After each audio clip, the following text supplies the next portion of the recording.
teman Gen Z-ku.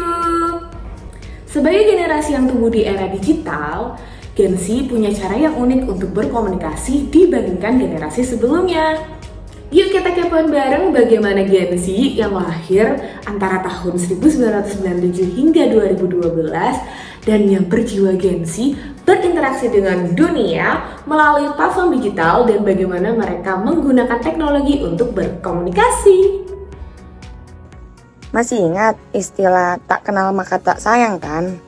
Nah, kita kenali dulu siapa itu Gen Z. Gen Z adalah generasi yang tidak pernah mengalami dunia tanpa internet. Mereka tumbuh dengan smartphone, sosial media, dan akses instan ke informasi. Kalau kalian bukan kelahiran 1997 hingga 2012 tetapi memiliki ciri-ciri tersebut, selamat, kalian termasuk berjiwa Gen Z.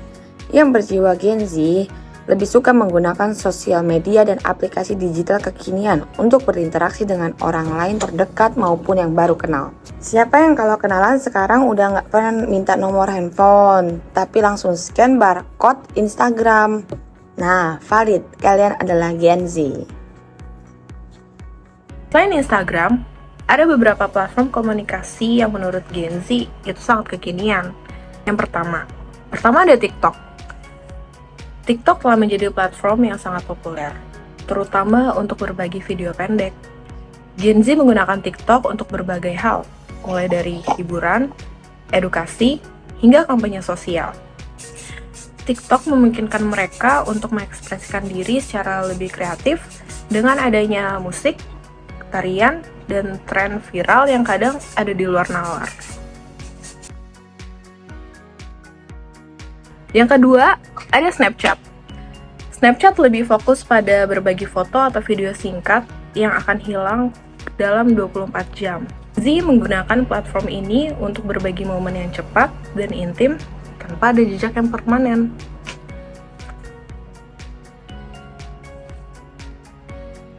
Yang ketiga, ada Discord. Discord adalah aplikasi pesan instan yang lebih sering digunakan oleh komunitas gamer. Gen Z menggunakannya untuk berbicara, berdiskusi, dan bermain game secara online dengan teman-teman mereka. Apa itu file-file penuh gambar-gambar lampiran di grup? Kalau kata Gen Z sih, so last year.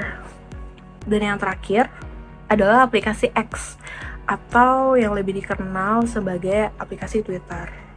Dulu ya, dikenal sebagai platform untuk berita atau opini, Gen Z juga menggunakan X untuk berdiskusi tentang berbagai topik dan ikut serta dalam percakapan publik dan lainnya.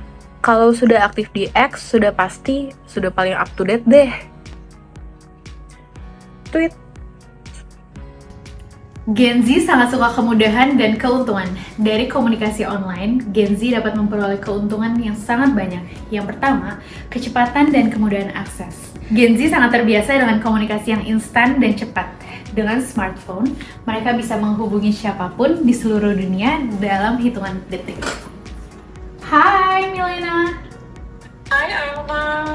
Kamu di mana? Aku di Jerman.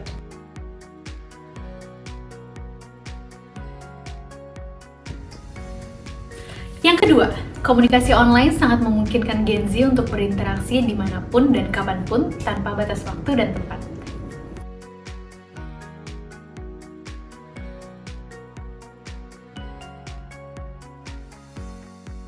Nah, yang ketiga ada konten kreatif dan ekspresif.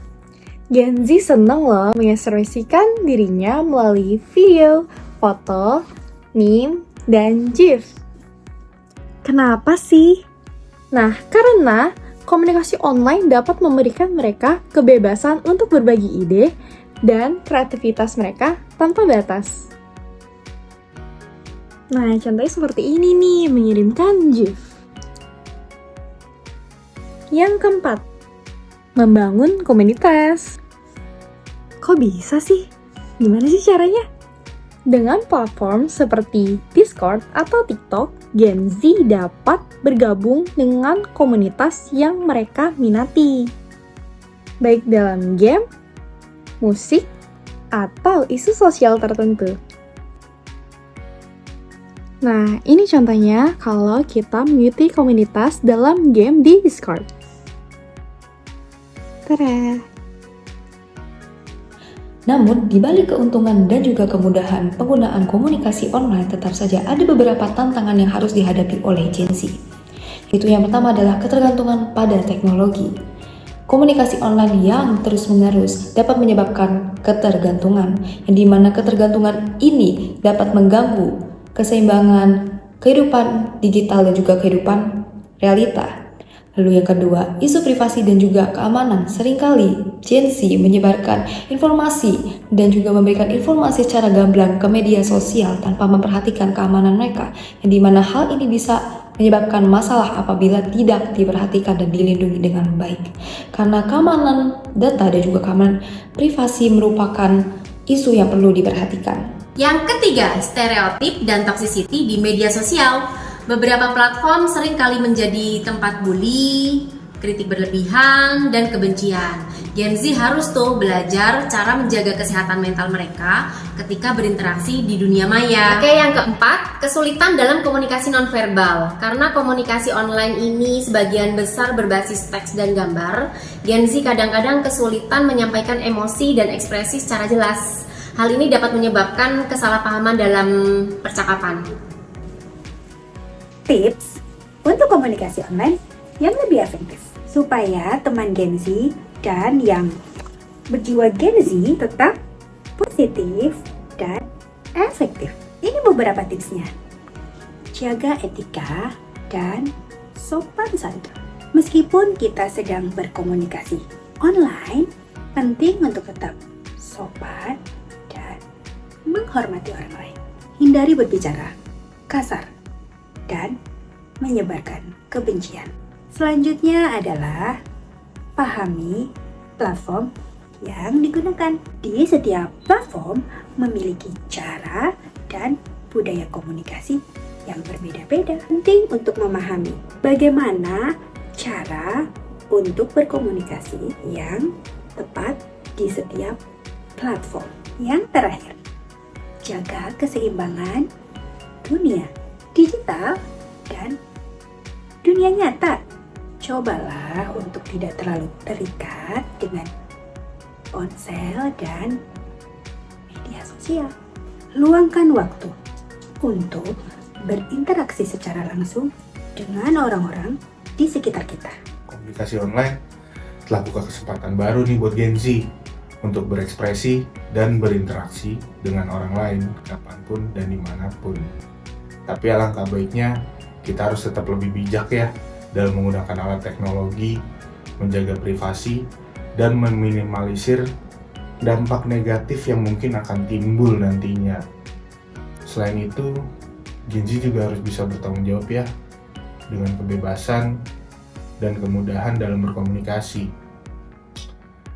Kalau nggak bisa bertanggung jawab sih, bukan Gen Z kayaknya. Terima kasih sudah menyimak presentasi kita kali ini. Sampai jumpa teman Gen Z-ku. Tetap efektif dan positif ya. Dadah.